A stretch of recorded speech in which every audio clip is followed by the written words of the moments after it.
Bird, welcome. How are you?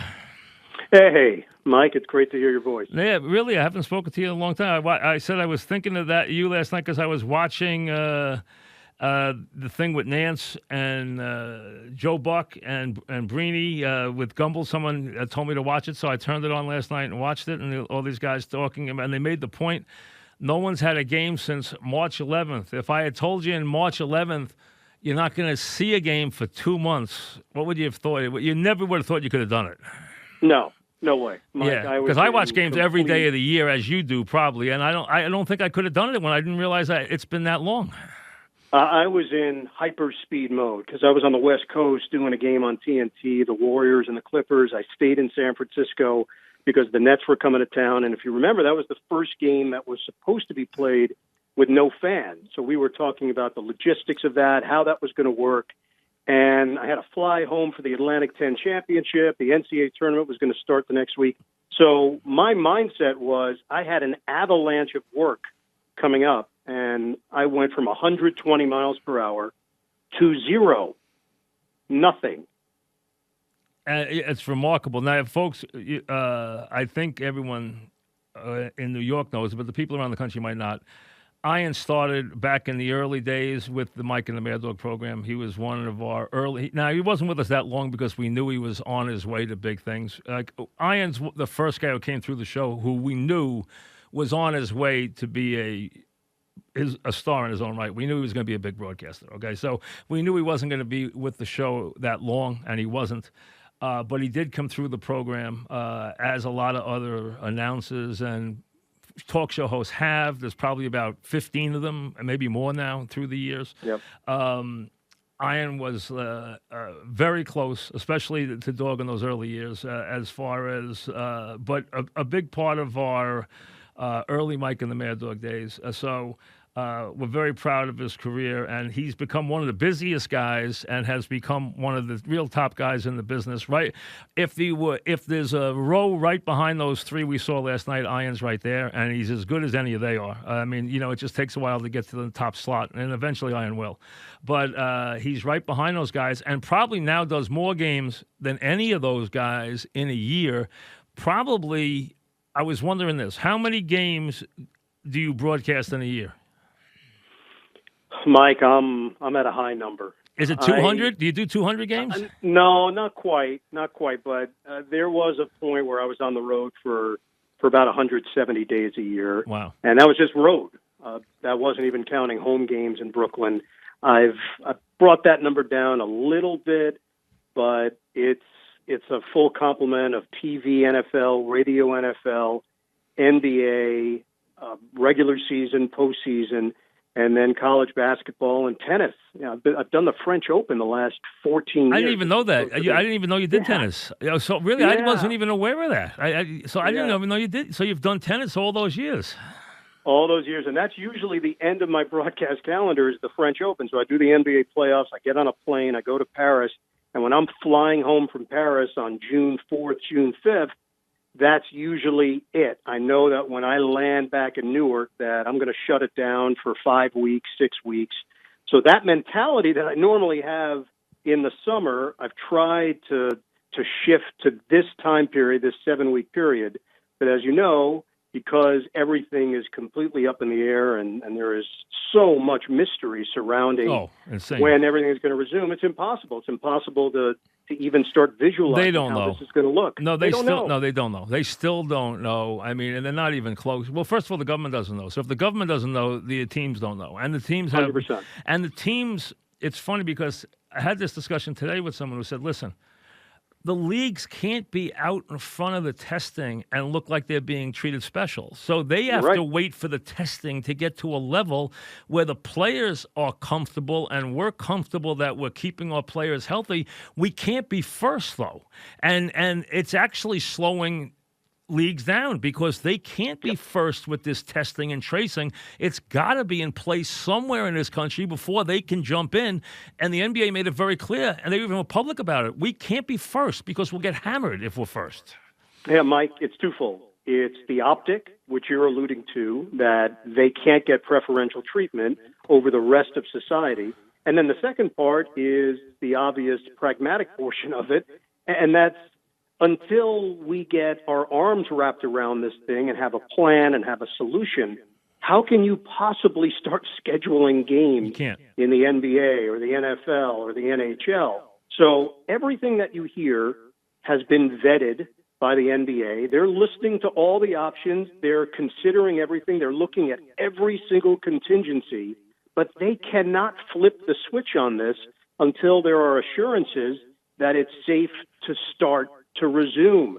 And yes, you can talk about a remote location. You can talk about a bubble. The bubble has been discussed. Yeah, the bubble. But you have to assure your players that this is going to be okay for them, for their family, for their extended family. You can't just automatically assume that everything's going to be copacetic. It's not. There could be an absolute domino effect, as we know, that could play a large role in stifling this for a second time, and that's the last thing they want to do. They can't have that. That would take the whole country down. It would take the whole economic structure down, which they know they can't stop and start again. So they're scared to start, which we know. We're talking with Iron Eagle, and there's even been talk of keeping the NBA number to 30 per team, and that could even exclude broadcasters. They might let someone as versatile or as qualified as you inside the bubble and tell you to do a lot of games, or they might not even let someone like you in the bubble or Breen in the bubble, and then just let you guys work from remote facilities somewhere. Mike, I could absolutely see that happening. They have to determine who is essential and who is not. Could you do this job, calling play-by-play off a monitor? Absolutely. I've done it. You've done it for the foreign feeds, right? Absolutely. Used to do the World feed. I've done NBA Finals off of a screen in Secaucus, New Jersey. I've done the World Basketball Championships off of a big screen with a headset in New Jersey. It's absolutely feasible. Is it the preferable way to do it? Of course not. You want to be at the games. You want to see the action. You want to pick up all the little things and the nuances that happen on the court. But with that said, if you're telling me that this would be the only way to make it happen, I think every broadcaster in America would sign up for it yesterday with a chance to resume this. Iron Eagle, like I said, someone who's part of the Mike and the Murdoch family from the beginning, and also one of the top broadcasters in the country, one of the most versatile guys. And, like I said, on the same level with the guys two of those three guys that you saw doing the things with Gumbel last night, Buck and Nansen, Breen, two of them are extremely close to me and have been for 20, 30 years, and that's Breen, as is Iron, but as is Breen and is Nance. And Iron is as good as either one of them doing play-by-play, there's no question. And he's on the same level with these guys. He's moved up to have a great career, both in football and basketball. He's done a wonderful job. I remember you used to have the camp. You probably gave the camp up just because you had too much work, right? I mean, so many people at camp. You had the first camp. I mean, a lot of the announcers I've seen, I remember when Raph had a camp at, I think it was Robert Morris. I remember going there once for him. I remember... Bruce Beck has a camp. Yes. I went one other place for a camp. I remember you had a camp. Someone else had a camp. I mean, so there's been a bunch of camps. But I remember you had the first one I ever remember anybody having. You and Rafs, or I think were the first ones I remember anybody having, and that was a long time ago. Yeah, I think the other one you're thinking of is the late Ed Ingles. What a gentleman. Oh, Ed Ingles, that's right. Guy. He had a big camp, too. Yes, he did. At Hofstra. At Hofstra, yes. What a wonderful Hofstra's a good program and a good radio station, a very good radio station. Oh, yes, yeah. No, yes. they've been ahead of the curve on this. Yeah, what we figured many years ago was that there were so many kids that were interested in this. And I'm not talking about 17, 18-year-olds. I'm talking about 12, 13, 14. And as these specialized camps started to pop up, Dave Cerroti, who was a longtime SID and has worked in sports forever, had this idea that he brought me and Bruce Beck together, and we could not believe the response. Out of the gate, the first year, 40 kids. The next year, 50 kids. The next year, 75 kids. Every year it grew, and we ended up doing it together for 15 years. And it was great. It was really a fun summer activity for me to spend a week and to see these kids that had an aptitude and a passion and an interest. And now the whole thing has exploded, Mike. Well, it's just ridiculous. It's funny. How it works. When you guys were all kids, all you guys wanted to be Marv Albert and be play-by-play guys, whether it was all of you. You all grew Yes. up to do that. Yes. And then it became a whole generation of people who also wanted to be sports talk show hosts because of the way that took off after Mike and the Mad Dog and all the other shows in the country took off. And now that became such a big part of it. And now podcast and YouTube take it to a completely different level. I mean, now they can start at any age. It's true. And when people call me for advice, I'll get kids that are asking for input and feedback. I said, hey, you have the power to do whatever you want. You go buy a microphone, you stick it into your laptop, and away you go. Can do a show. Absolutely. Away you go. Absolutely. And you see if you can find a following. If you have the interest level and you have the dedication, nothing could stop you. And you're right. There's now avenues where all these young people could test out their skills before they even step on a college campus. So it's really amazing to see. And look, for me, Mike, think about how old I am now. I'm 51 years old. It's amazing. When I was coming through the ranks, I had, you're right, the Marv Albert influence, but I then had FAN because I was in college when FAN hit, and I started working at the station as an intern. Summer of '89, I get the job behind the scenes in 1990. I worked with you and Chris in 1992, that entire year, and then I went exclusively on the air starting in 1993. So I was a child of both the play-by-play influence and Mike and the Mad Dog and WFAN radio, and that's why I think, honestly, the versatility came into play, that I was open to anything. I was willing to do anything in the business, and I felt comfortable and confident in saying yes to any opportunity because of that. Well, also, you happen to be good enough to do anything, too, which is a big part of it. Ian's become one of the top guys, one of the best play-by-play guys in the country, and is one of the more versatile talents in the country. He really is. Now it's, when I tell kids, that, and I don't do too much talking anymore, but when I go to these seminars or I do one of these big things now, and they ask me, what advice give people, I say, listen, now, when I started, you had to go work at CBS, ABC, or NBC. ESPN was just starting. I mean, ESPN was one building. A guy named Bill Fitz was up there and tried to bring me up there. They had one building in the middle of nowhere. That was ESPN. You had to break through at one of the three networks, or there was nowhere to work. Now, there are so many places to work, so many avenues to work. Now the problem isn't getting a place to actually plug in your microphone and go to work. Now the problem is cutting through all the incredible number of shows there are out there. There are so many shows. Cutting through is now somehow getting noticed is the hard part, because there's so many different voices out there now. It's like thousands. I mean, I can tell you this: I get at least 50 to 60 invitations a week to do somebody's podcast show. I mean, and some of them I've never heard of. I mean, they're like, could you please do this podcast? You go, please. And there are so many podcast shows, I've never heard of half of them. No, and it's a question of how do you stand out in today's business, and how do you make a living? How do you monetize it? As we said earlier, you can take a microphone, stick it in a computer, you got a podcast, but can you actually make a living doing it? That's the big step. How do you get someone to pay you for your opinion? How do you get someone to pay you for your abilities? And this is I hate to tell people this, but what's going to happen here now and in the next year is going to make that triple hard, because the broadcast companies are being destroyed. I mean, they are being hit so unbelievably hard. The networks can withstand it. They have the ability to withstand it. They're big public companies. ESPN and ABC are owned by Disney, which is still being hurt, but still. CBS is still a very big company. NBC is Comcast. They're a very big company.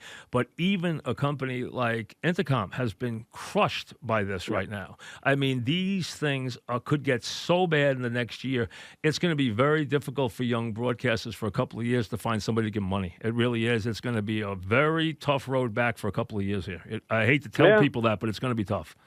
And it all works part and parcel. You need to have the games to have things to talk about, and have the games, you have to sell advertising, and you have to be able to sell advertising if they have money to actually spend on advertising. So, yes, you're right. It's all part of this larger equation, but we've got to get to a point in our country where we can feel some form of normalcy again, and then slowly, hopefully, we can start checking some boxes along the way. Do you think the NBA, is your gut the NBA will have some finish to their season this year, or does it come a point where it doesn't make any sense?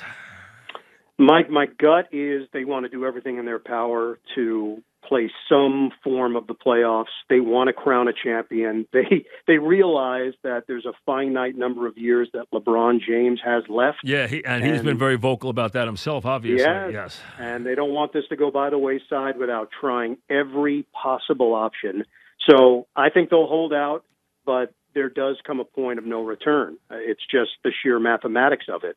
The part that you have to really consider, and I know the NBA is, they're truly looking at next season, and there's a very good chance that they will push the start of next season, 2021, no matter what. Even if they played in the summer some playoffs or some version of the playoffs. Push it back. They might push it back. I think everybody's going to push their seasons. I think everybody's going to push their seasons back, even the NFL, just because it'll give everybody more time to find some answers to what's going on. Yeah, breathing room. I think right now they just want a little more breathing room. They don't want to feel the pressure and stress of having to get it done on the date that normally people expect. College football, that's a whole other animal. I don't think it's going to happen. I mean, listen, unless they come up with a therapeutic very quickly, I don't see. Listen, let's be honest. Spectator sports are not coming back until there's a drug that gets you in that stadium without getting sick, and until we have a drug, there's not going to be, or you're not going to have you might have some distancing in there where maybe there's a third of the people and they keep them distanced, or maybe everybody's under the age of 30. That's okay too. I mean, if that works, fine. If it's enough to support it, and then the people who are over 50 who don't want to risk it, don't risk it until they know there's a drug out there. That's fine. If that's the way it works, that's the way it works. Anything that gets it going, I'm for now. I'm to the point where they need to get restarted. If whatever gets them restarted now, you can live with. So if it's just letting the kids in, let the kids in. If because the feeling is the kids aren't going to get very sick. If that's the case, let them in. If that works, fine. Whatever works, get it done. But you know this, and not you. You're still 50, but the announcers that are 60 and 70, they're worried about going back in the stadium themselves. You're right. You're right. And the other part with college football, Mike, is the governing body is not at the level of the NBA, and the NFL, and the NHL. Every conference has its own set of opinions and its own philosophies. And you still have to have people on the campus to have a game anyway. Correct. Remember, they missed spring. What people don't realize, they already missed spring football. There's no spring football this year. They already missed it. Not happening. Yeah, so I don't think right now I don't think school's going to start on time in September, and I don't think for most people, including my kids, and I don't think colleges are going to start on time. I really don't think they are, unless somebody comes up with a drug that works. If there's no class on campuses, there's no football. No football. There's no way. You can't have one without the other. Cannot happen. Can't happen. Now, how about this? Talk to me, because people might not know. Ian's son is already in the business. He's already a bona fide, legitimate, very good broadcaster who has his own team. I mean, so here he is already at a young age. Now, Ian was a precocious talent who started very young. The good ones do. Costas did. Nance did. I broke Nance in when he was 24, and he came to CBS. Costas started very young. You started very young. Marv started very young. You go down the list. Buck started. He was doing games for his father when he was 17. So, I mean, they all start young. They got some advantages when your father's in the business. You didn't. Your father was making commercials. But, the point is... your son took advantage of it, and already he showed a capacity. He's put in a lot of hard work, and people don't realize a lot of times if your dad's in it, you got to put in more work, not less work, because they're going to be demanding. They're going to make sure you do it the right way. Your son's turned out to be really good at it. Yeah, and my father was Mr. Cholesterol. That's what he had going for. No, he wasn't. Father Dominic is what he was. Brother Dominic. Brother Dominic from the Xerox commercials is what he was. He won the Clio Award. That's that was huge. It was the Super Bowl 1977. It was a big commercial. No, my son has enjoyed this so much. He's living out in L.A., but he's out here now in Jersey during the quarantine. So it's been a really nice, unexpected family reunion. And what is he now? What age? He just turned 23. So 23, and he's already got his own team. That's unbelievable. Yeah, it really is. Working with the Clippers. Yep. They're fantastic. The organization, Steve Ballmer, the owner, they have a chance to win the championship if indeed they resume play. And he is just loving every aspect of the job, really enjoying it. And he does have a lot of ability. He's taken to it very quickly. And I think NBA is his passion. He could do this maybe for 25, 30 years. He might be one of those lifers that just says, hey, this is my calling. This is what I want to do. Is it yours? I mean, listen, you also are a top NFL guy, top of the line. You love you've always liked every sport, but if you had to pick one, Breeny would pick, Nance would pick golf and then he'd pick football. Breeny would pick NBA. Would you pick NBA over football if you had to? Tough. Yeah, I started in the NBA, so I think at the core there's something there with the NBA and how many years I've done it, but it's hard to replicate that feeling doing an NFL game every week, and I'm fortunate I do the Thursday games on radio, so on the high end, there are years where I call 34, 35, 36 NFL games between TV, radio, preseason, playoffs. I'm so immersed in that sport. And then you get the NCAA tournament, Mike, which you were a part of for so many years. It's great. That's a whole other experience. Yeah, it's great. And the craziness and the madness of that first week spilling over into the second week and then culminating with the final doing four. 4 games on one day is tough. That's a chore. That is a chore doing those 4 games. Yeah. But it's a challenge. You really welcome it as an announcer. You love the challenge and the way that you've got to really be prepared for it. It's been a great joy. I've done the last 23. Obviously, this year we didn't get to crown a champion, and I think this year's tournament would have been a lot of fun. That's the amazing part. It could have been a Dayton winning the national championship, or a San Diego State going on a long run, or maybe Kansas would have just run the table for all we know, or Michigan State would have gone on a run. But the reality is, it was wide open. It was going to be a fun March Madness. All right, talking about looking at next year. You're going to be having a net team next year that has a chance to be really special because you're going to bring, at worst, the third best player in the league. Yep. Maybe I'm going to still keep him ahead of a Doncic. Let's put the Freak second and put LeBron 1 or 1-2. Let's put Durant 3 or 1 or 2 or wherever. He's that good. We know how good he is, and now you're going to have him and with his team, figuring he can figure Irving out. Unfortunately, I would have liked to see Kenny last to get the whole thing. It didn't. I know Kenny since he was in high school. He's a good coach. He did a good job there. He actually put those guys on the map. He did a nice job. It happens. But the Nets have a chance to be really special next year. They do. We had a chance to interview Kevin Durant just before all of this happened. He came on the air, joined me and Richard Jefferson. How has his progress been? Good? Yeah, really good. I think physically he's ready to go, and there's been a debate as to whether or not he could play if this NBA I'm sure he started. could. He'd be crazy too, but he probably could. I think he could. I think the team is downplaying because that's what they need to do. They don't want to set expectations, but the look in his eye was a guy that's ready to come back and play and ready to compete. And if indeed, let's just say, for argument's sake, he does not play, the NBA picks it up, but Durant chooses not to play, he will not play until potentially December of 2020, and that's when the season might start.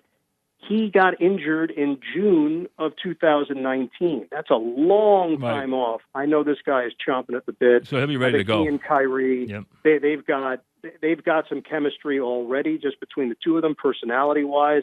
The chemistry we're going to need to see is the chemistry on the court. I think it's going to work. I think it's going to fit. And even though it might be just a short period of time for these two to play together, it's going to be exciting, at the very least. Hey, Durant's a great player. I mean, listen, you guys have talent on that team. I'm going to figure Irving's going to like the fact that he can play that role. He was very good in that role with LeBron. He was an excellent second star excellent. He played the role perfectly. He even made game-winning shots. He had his nights where he was the guy. I mean, he did everything right. No doubt. And really, let's be honest, he had a great run with LeBron. He really did. I think he fits perfectly with Durant, who is one of the great talents. I mean, who has become, in the last 2 years, Durant finished his game off to now he is as complete as you can possibly be on both ends of the floor. He's become a great, great player. He's not just a scorer, he's a great player, and I can't wait to watch him play again. I think it's going to be interesting to watch. I think it's going to make them a heck of a team, especially when you realize how good the Freak is, because the Freak's had a year this year that's just off the charts. I mean, he's been unbelievable, especially when you realize he hasn't had to play that many minutes most of those nights. His numbers are just freakish. They really are. No, the improvement of Antetokounmpo. I don't even say his name because I can't say it, so I don't even bother saying it. So I just call him the Freak. That's it. I say it because I like to show off. But, that's it. Antetokounmpo has shown that he's got a killer instinct, and I think there's going to be championships in his future. No, I don't know great. if He's great. Team was ready to win it. It's interesting the way they've built this team. They have kind of non-traditional players, and Brook Lopez now is an outside player, not your traditional big man. They're trying to do things a certain way from outside in. Yeah, they got some guys who can make threes, which is what you have to have with your great player, and I think that works. Yeah. But not him. No. That's not his game. He's tried, and we've seen. He doesn't have to, though. He doesn't have to. You know. He doesn't. They're a really fun team, and their defensive intensity. And his defensive intensity is unbelievable. I mean, his defensive game is amazing. Yeah, and what Mike Budenholzer has done, he realized that he needed to tailor this team a certain way, and he's done a tremendous job, a Coach of the Year level job in Milwaukee. It was going to be fun, and I hope we get to see it. I hope we get a chance to see some version of it, whether they're playing the Clippers, whether they're playing the Lakers. To me, they're the best team in the Eastern Conference, and they've got to be one of the teams that you would consider to win an NBA championship. Oh, I agree. I think they make the finals. He's going to win one or two in his career, if not more than that. And your team could be right there. Now, the question is, now that this worked the way it does, what does that mean for Jacques Vaughn? I think he's going to get his chance. Oh, you do? Okay. At the very least. You do? Yeah, okay. At the very least, he's going to get a chance. Everything that I've heard from the people that I speak with. So they're not going to go get a big coach or anything? Well, I don't know. I think they want to see this play out first, and then, look, Mike, you know this. They're going to have to sit down with Kevin Durant. That's it. And with Kyrie Irving. Hey, listen, Kevin Durant has a big say in this. Hey, listen, he's a partner. He's a partner. That's all there is to it. Yeah, it's a partnership. And it's naive to think that that's not how it works. It's stupid to think it doesn't work that way. It works that way. When you have a top player, especially in basketball, when you have a top player, you make him part of the team. That's all. He's part of every decision you make. That's all there is to it. Yeah, and by the way, I get it. It should be that way. This is a partnership, as you laid out. This is not the way it used to be. This isn't. I know we've been watching The Last Dance. And coaches changed, and Doug Collins is out, and Phil Jackson is it. It's just not that way anymore. You have to get the opinion. Hey, if he didn't want Phil there, I mean, listen, I used to see them, and he used to give Phil orders. So let's be honest. If he wanted a guy out of the game, he used to just come down the court and yell at Phil to get a guy out of the game, and the guy was right out of the game. I mean, that was basically it. Doug and I used to sit there right on the side of the bench and watch the action, and he would yell at Phil, get him off he hasn't made a play in 3 minutes, get him off the floor, and he'd be off the floor. So that's how it worked. Have you been watching the show? Yes, I did. I watched 3 out of 4, and I really liked it. And I even had Sam Smith on to talk about it because I love those teams. It's been really good. I really have enjoyed it, and I'm very surprised Jordan did it. To be honest with you, I'm very surprised he got involved in it. To be honest with you. Well, you hear the rumor. I don't know what the rumor is. No, what is the rumor? Yeah, Bill Simmons, your friend, and a what's friend the rumor of mine as well. The rumor was that when LeBron won the championship with Cleveland, that's the day that Jordan decided, I'm okay with letting this footage get out, and let's do something. So let's make sure they shine my trophy again. Yes. Okay. Yes. Hey, you know what? Listen, it makes perfect sense. It's human nature. It makes perfect sense. You know, he felt a little threatened. That's fine. There's nothing wrong with that. But you know what? It's been revealing, and it's been good. Plus, it's been good at a time where we needed it. So I mean, it's been here when we needed it. You know. Yeah. I look forward to it every Yes. Sunday night. Well, I Every tell you, time- I watched. You love everything on TV. I watched I do. Ozark. Ozark was so good. I don't watch a lot of those shows, but someone recommended it. I got my wife to sit down and watch with me, and she doesn't watch that much. But I tell you, Ozark was riveting. I loved it. Are you caught up? I watched the whole thing. I watched everything. Yeah, I loved it. And the girl who won the Emmy, Julia Garner, was great. I mean, she was unbelievable. I had seen her before in one other show, but she was wonderful. I watched Bad Education the other night on HBO, which is from Rosalind right here, which was a really pretty good. very good. Definitely worth watching. Very good acting, very good show, and it's true. It really did happen. It happened the next town over here. It was very good. A couple hours I'd watched that.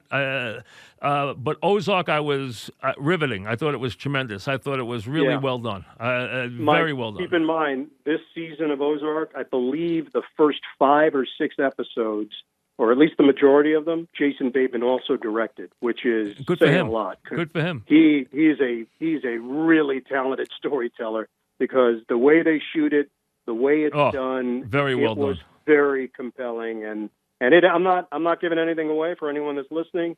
The ender was just beyond unbelievable, off the charts, unbelievable, great show. A great show. Billions is back this week. I recommend it. It's gotten better every year. It's gotten better every year. I'm a Homeland guy, so I stayed with Homeland. Homeland was very weak this year. I'd stay with it anyway. I always loved Carrie Mathewson. I love the show. And the show was very weak this year, but they finally finished it. It didn't even finish well, but you know what? They finally at least finished it. So, but Billions is back. I'm looking forward to it. I'm a big Billions guy. I like Billions. Yeah, Billions is great. Their creator, Brian Koppelman, is a huge sports fan, and I've known for 20-plus years. He's terrific. The show it comes from a really good place where he just wants to entertain. He's the head writer with his partner David Levine. Yep. Huge Knicks fan. Yep. You've probably met Brian through the years. And I know a lot of the guys from CNBC. I go on that show, so I know a lot of the guys who are part of that and are part of it. They're very involved with it. Really well done. And there's a lot of, as you know, Stevie Cohn in there. A lot of Bobby Axelrod, as you know. So yeah. So as people know, the guy who tried to buy the Mets or may still buy the Mets. Who knows? You never know. Man, it might come around again. Yes, Mike, you never know. You never know. Well, listen, good to talk. So what have you been? I know you're watching TV, so you watch everything. I know that. How crazy has it been? How hard has it been not to do a game in 60 days? Yeah, odd. Very odd. I've been doing some projects here and there. Has your wife thrown you out of the house yet, or what? No, we're good. Yeah. We're good. Like, if I do play-by-play of her making dinner, not so good. She doesn't want to hear that. Ian and his wife, who I've known forever, are the most matched couple of all time. They were like a 50-year-old couple when they were 18, okay? They had the quality of like they were together 30 years when they were together 2 weeks, so there was never a question. It was amazing how matched they were. They're almost like the same person, as a matter of fact. That's how long I've known both of them. So she's wonderful. She really is. Thank you, Mike. Well, listen, be well, okay? Mike, great. Take care of yourself. Good to talk to you. Hopefully you're back. Hopefully you're back doing some games real soon. Boy, I hope so too. I hope that's the next time we speak. All right. Previewing the game or something. But it's always great hearing from you. Be well. Be safe. See you. All the best to your Take family. care. Iron Eagle back after this.